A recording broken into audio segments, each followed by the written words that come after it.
Okay, so welcome to another video discussion sa ating topic na kinematics. Sa previous discussion natin, we discussed yung part 1, which is the use of kinematics languages to describe the motion of an object. So ginamit natin yung acceleration, speed, distance, velocity, displacement, okay, sa pag-describe ng motion ng isang object. So this time naman, we are going to use graphs naman in order to show or to visually show yung motion ng isang object. Okay? So we are going to discuss yung tinatawag nating mga distance time graphs, and also later we'll have yung velocity time graphs naman. So let's start with the distance time graphs. So a graph is a way to visually show a collection of data. Okay, it allows us to understand the relationships better. Okay, and in this case, anong mga data yung pinapakita natin ng relationship? Okay, so we have here the distance and time, of course. Okay, so let's have an example here. So we have a table containing the data. So we have the time here in seconds and the distance in meters. Okay, so kung ipa-plot natin yan, mag-start tayo sa 0. So nandito yan, 0, 0. After 1 second, so 1 second is in between 0 and 2. Ang distance na cover niya ay 13. So this is lagpas lang ng 10. So dito sila nagbi-meet. So that is the first coordinate natin. Okay, after another second, okay, naging 25. So 2 and 25. Pagitan ng 30 and 20, so 25. Okay, and then and so on. Now, pag kinonect mo yung mga dots na yan, you will see they almost form a straight line. Okay, so anong masasabi natin sa movement ng object na ito? Okay, so ibig sabihin nito, it covers distances na almost the same every second. Okay, so bawat segundo, almost same distance ang nakocover niya. Okay, at anong ibig sabihin nun? As we go through our lesson, maaring makakita kayo ng mga graph na ang itsura ay ganyan. Okay, so anong ibig sabihin ng graph na ganyan? So ibig sabihin nito, ang speed ng object na to ay constant. Okay, anong ibig sabihin natin? So maglagay tayo for example ng mga values. Okay, so let's say for example, if yung ating distance covered in meters, okay, sabihin natin time naman natin is in seconds. Okay, for example, after 1 second, ang distance na cover niya is, let's say, 2 meters. Okay, then after 2 seconds, ang na-cover na niya ay 4. After 3 seconds, ang na-cover na niya ay 6. Okay? So, pag pinakita natin yan sa ating graph, okay, ang ating second or time is 1 second, nandito yan. At ang ating distance naman is 2, nandito. So, dito sila mag-meet. Okay. Next, 2 seconds, 4 meters naman. So, 2 seconds, 4 meters. And 3 seconds, 6 meters. Okay, so dito. Okay, so pag ginraph natin yan, ito yung ating magiging distance time graph. Okay, so sabi natin kanina, this kind of graph shows constant speed. Okay, bakit natin nasabing constant speed? Okay, kapag kinompute natin yung ating speed, okay, for each given pair ng time and distance, let's say for example here, so compute natin ang speed. So ang speed, ang formula natin for speed is equal to distance over time. Okay, so i-compute natin to, distance 2 divided by 1 is, okay, so ilagay natin this is speed in meter per second. Okay, so 2 divided by 1 is 2 meter per second. Okay, next. 4 divided by 2 is still 2. And 6 divided by 3 is still 2. Okay, so you see, napakita natin dito na yung ganitong klaseng graph, okay, kapag ka straight line sila, that means constant, okay, yung kanyang speed. Okay, so ibig sabihin nito, okay, kung constant yung speed, pare-parehong distance yung nako-cover niya per unit time. Okay, okay, now what if the graph looks like this? Okay, wala siyang slope. Okay, flat line siya. Anong ibig sabihin yan? Okay, ibig sabihin yan, okay, yung distance cover niya on the start is 3 meters per second, 3 meters. Okay, umaandar yung time, pero hindi tumataas yung distance covered niya. So, anong ibig sabihin nun? This means that the object is at rest. Okay, ibig sabihin hindi siya gumagalaw. Okay, now let's talk about the slope naman. Okay, and its relationship to the speed. So when you look at a slope of a line on a distance time graph, you may notice how slopes can be different. So sometimes yung slopes natin are too steep, parang ito. And sometimes naman, shallow lang or hindi ganun katarik yung kanyang steepness. So anong ibig sabihin nito?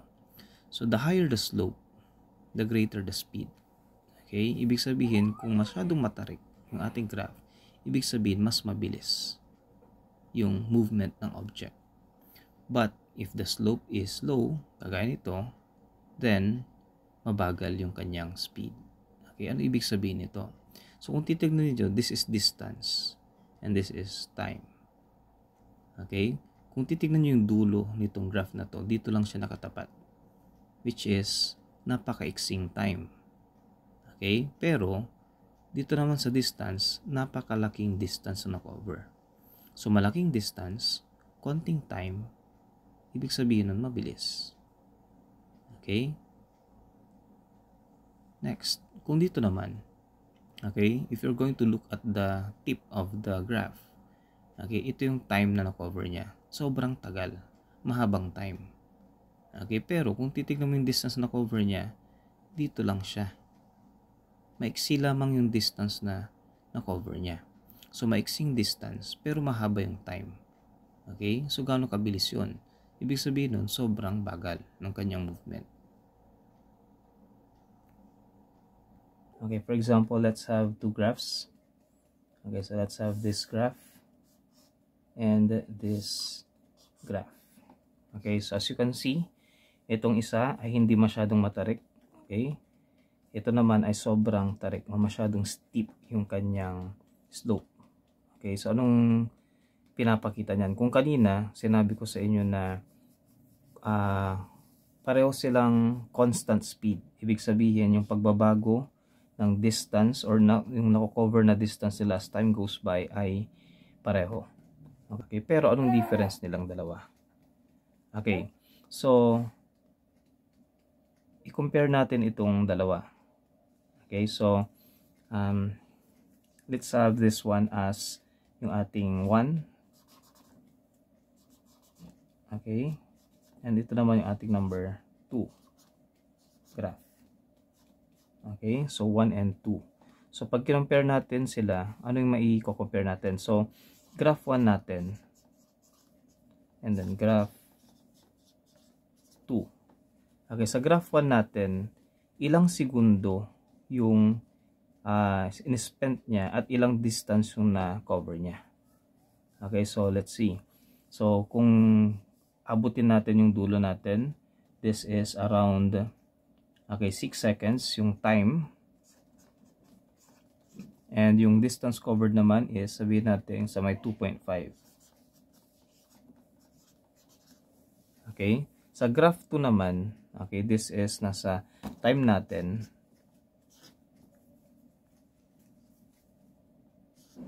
Ang time natin ay mga 3 seconds.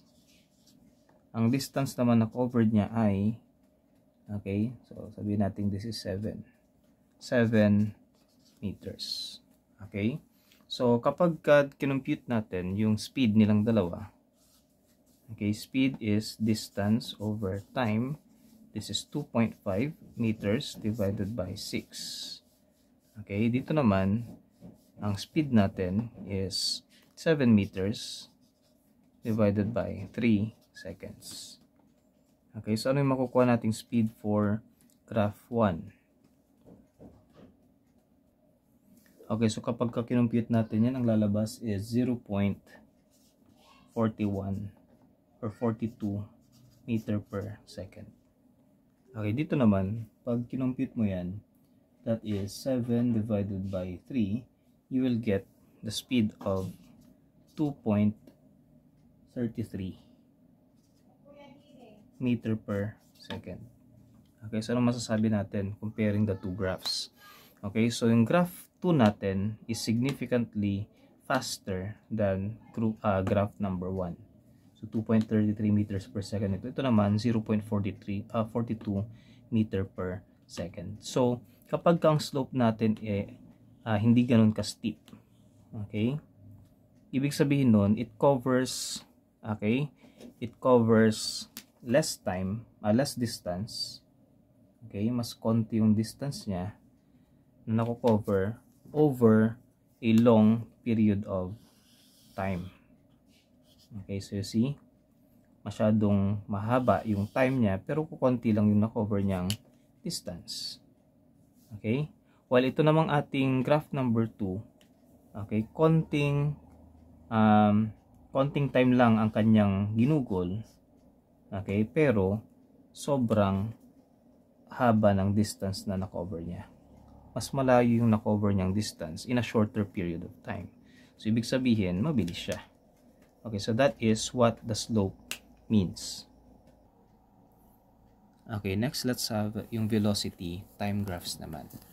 Okay, so here, ang kino-compare natin, of course, is the velocity of an object, okay, and the time. Okay, so let's have an example here. So we have a car, okay, starting from 0. Okay, after 1 second, 10 meters ang kanya na-cover. After another second, 20 meters ang kanya na-cover. After another, 30, another 40, and 50. So, anong masasabi natin dun sa velocity ng object na ito? Nagbabago ba yung kanyang velocity? If you're going to compute for velocity, velocity is, of course, displacement over time. Okay, so here, from 0 to 10, okay, that is 10 divided by 1 is 10 meter per second, or meters per second. Dito, 20 na, so 20 meters divided by 2 seconds is still 10 meters per second. Dito naman, 30 meters divided by 3 seconds is still 10 meters per second. So, nagbabago ba yung kanyang velocity? Hindi. Okay, yung distance na ko-cover niya sa bawat segundo ay tig 10. Okay, so hindi siya bumibilis, hindi rin siya bumabagal. So, ano itsura ng graph nito? Okay, so here. So, this is velocity dito sa part na to and time. So, velocity time graph. Okay, so makikita natin anong itsura ng velocity time graph natin, flat line. Okay, so ibig sabihin ba nito at rest yung object kagaya nung sa speed? Okay, kasi sabi natin kanina, pag distance time graph, pag naka-flat line, ibig sabihin at rest yung object.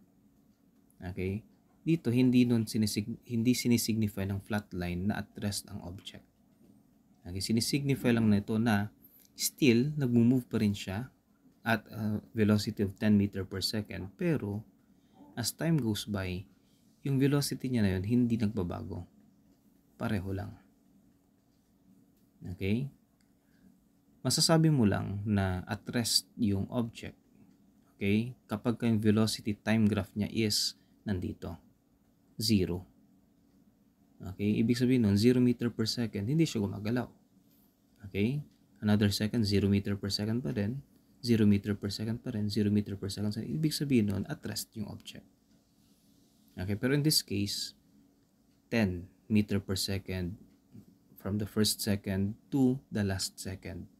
Okay, so ibig sabihin, same velocity, hindi siya tumataas, hindi rin siya bumababa.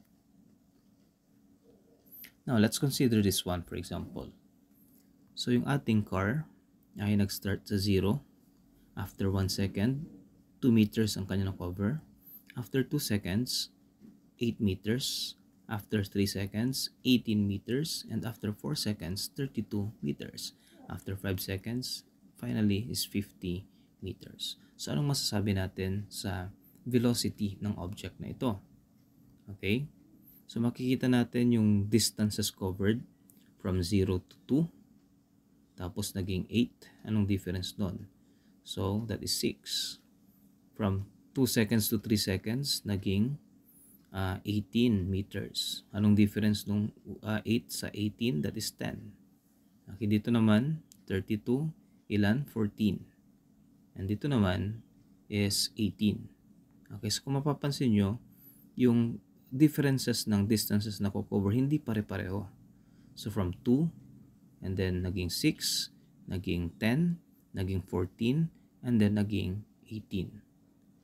Okay, so tumataas ng tumataas yung distance na nakocover bawat segundo. Sa anong pinapakita nito?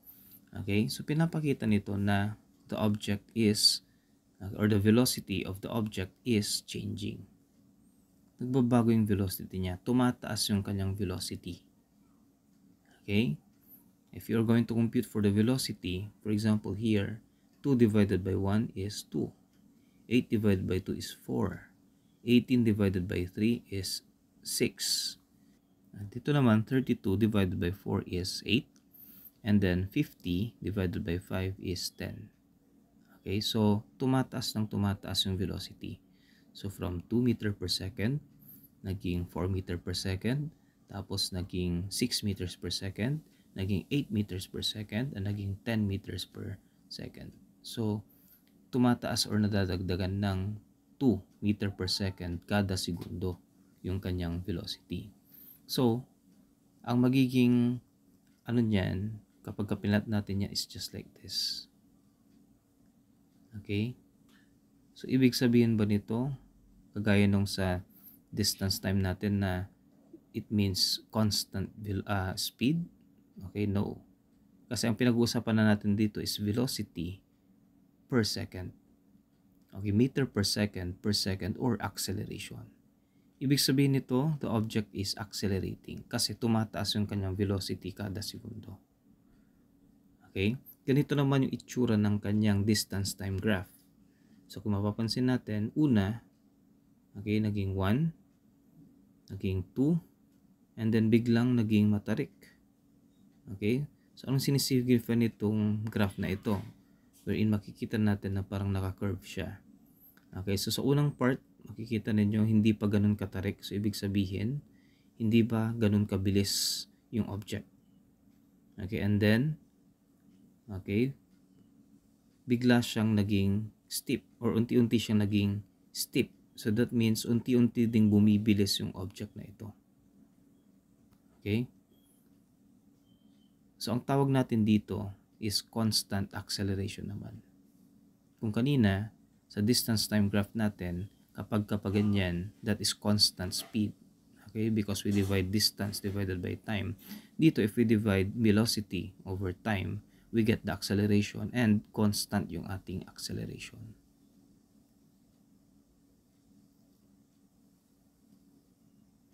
Okay. So, the velocity versus time graphs for the two types of motion.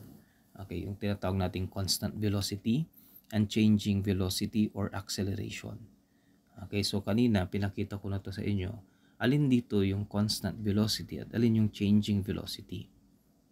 Okay, so dito, pinapakita dito yung tinatawag nating constant velocity. Ibig sabihin nito, hindi nagbabago yung kanyang velocity. So this axis is the velocity, this is time. Nagbabago ba yung kanyang velocity? Hindi. Same lang.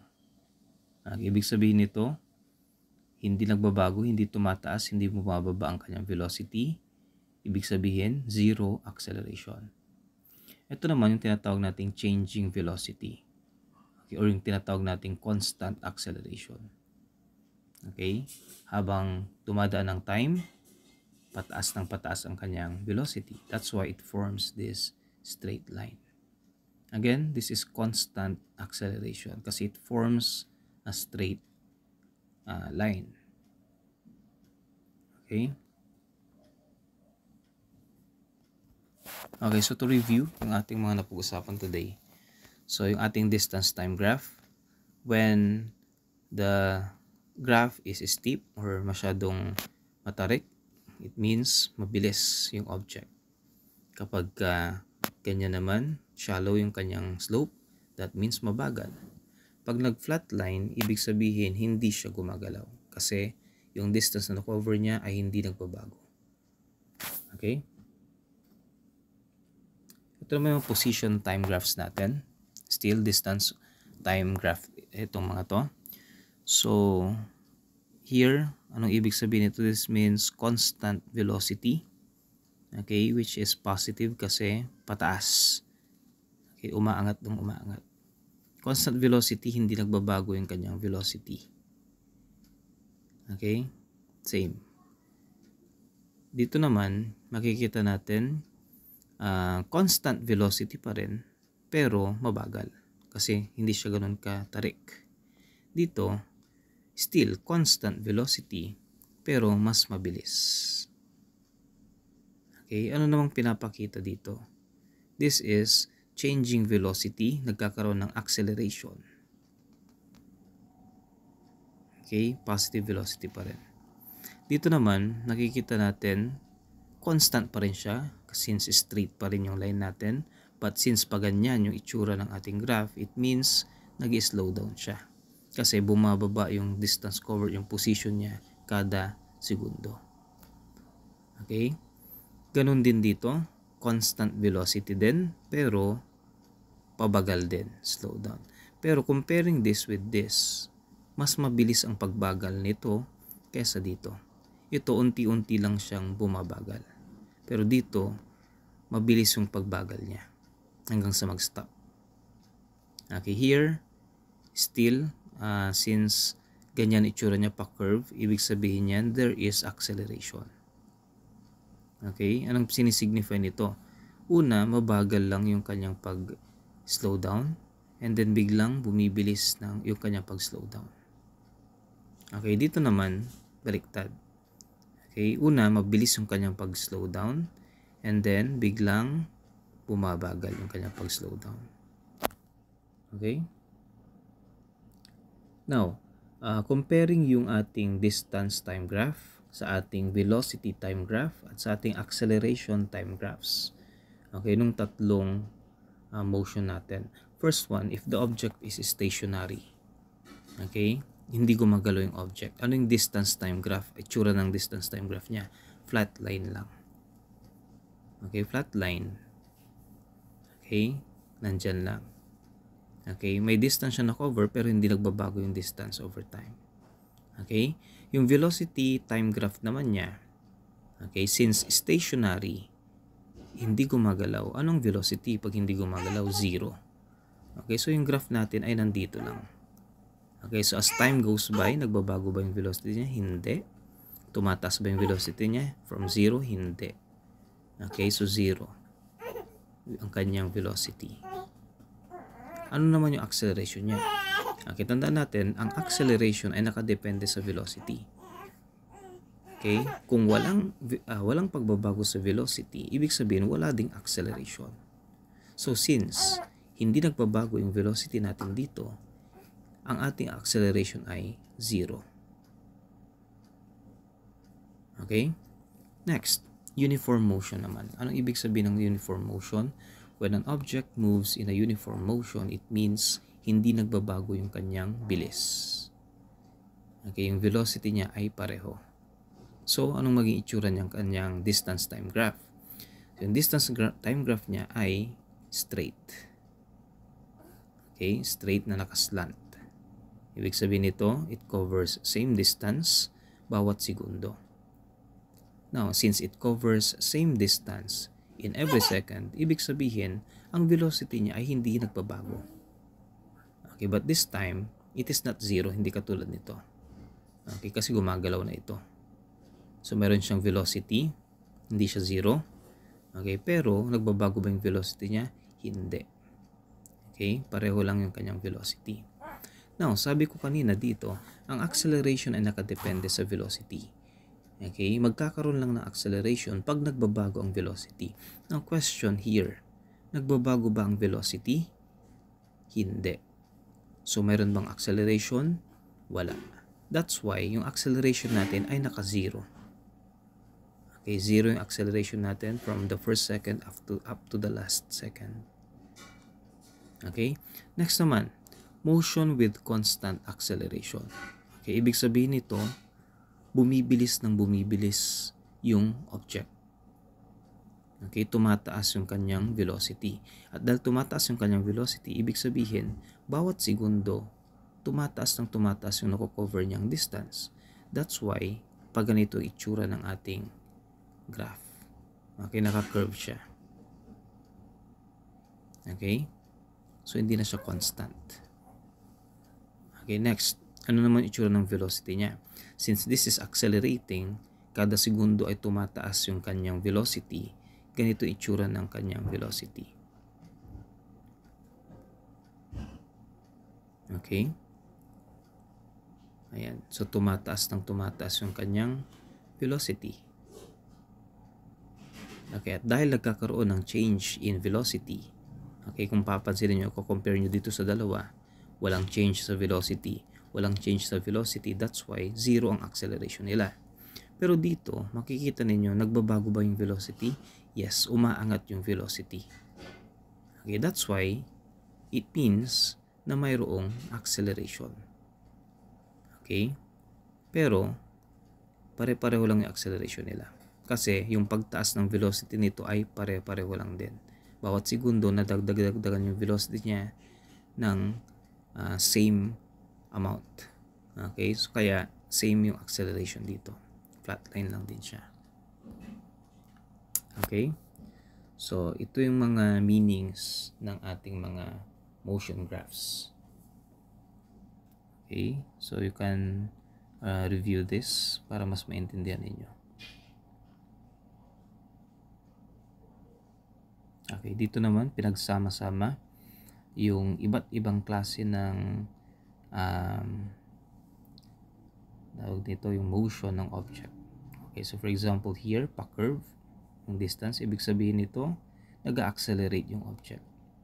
Okay, kung babalikan natin ito. Ayan. Sabi dito, may acceleration, nag-accelerate yung object, kaya ang itsura ng kanyang distance time graph ay paganyan, pa-curve. Okay, next, dito naman, hindi na siya curve, so constant velocity na siya. Walang acceleration, pare-parehong velocity. Pero ang kanyang ang kanyang velocity ay mabagal kasi hindi ganoon katarik yung kanyang slope. Okay, dito naman, matarik yung kanyang slope. So, ibig sabihin, bumilis yung kanyang velocity. Okay, here, nag-flatline siya. Ibig sabihin, hindi nagbabago yung distance habang tumatagal or habang tumatakbo ang time. So, that means, nakatigil siya at this moment. And then, we see here na bumulusok siya pababa. Okay, ibig sabihin, bumababa yung distance niya na nakocover. Okay, ibig sabihin nito, bumabagal yung object.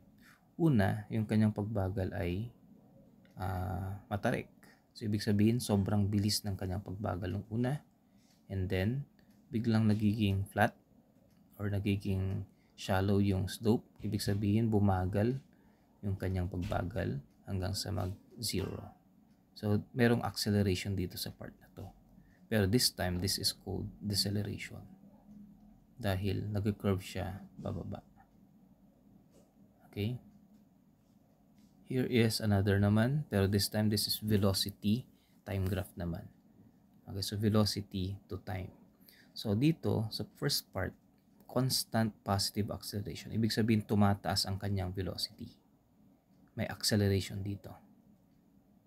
Okay, here, nag-flatline yung ating velocity, meaning, Pag flatline ang velocity, zero acceleration. Okay? And then here, kita natin bumaba siya. Okay? So, since nagbabago ang velocity, bumababa, this is acceleration but negative, or it is called deceleration. Okay, so nag-zero siya. So, ibig sabihin, nag-zero yung kanyang velocity, tumigil. Okay, then after that, bumaba siya dito. Okay, constant pa rin yung pagbaba niya. So, ano ibig sabihin nito? Ibig sabihin nito, the object is moving to the opposite nung una niyang direction. Okay, and since constant ito, ibig sabihin, mayroong acceleration, but in this case, deceleration ang tawag natin. Dito naman nag-flatline siya, ibig sabihin, hindi nagbabago yung kanyang pag-atras, yung velocity niya sa pag-atras niya. Zero acceleration this time. And then dito, biglang pumagal yung kanyang pag-atras hanggang sa siya ay tumigil. Okay, so makikita natin dito, this is a curve. So ang tawag natin dyan is decreasing positive acceleration. So ibig sabihin, nag-accelerate siya pero hindi pareho yung pag-accelerate niya. Okay, hanggang sa siya ay tumigil.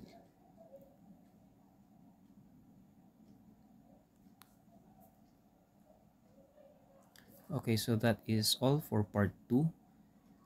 Next video, we are going to talk about yung part 3 naman, which is yung free falling bodies.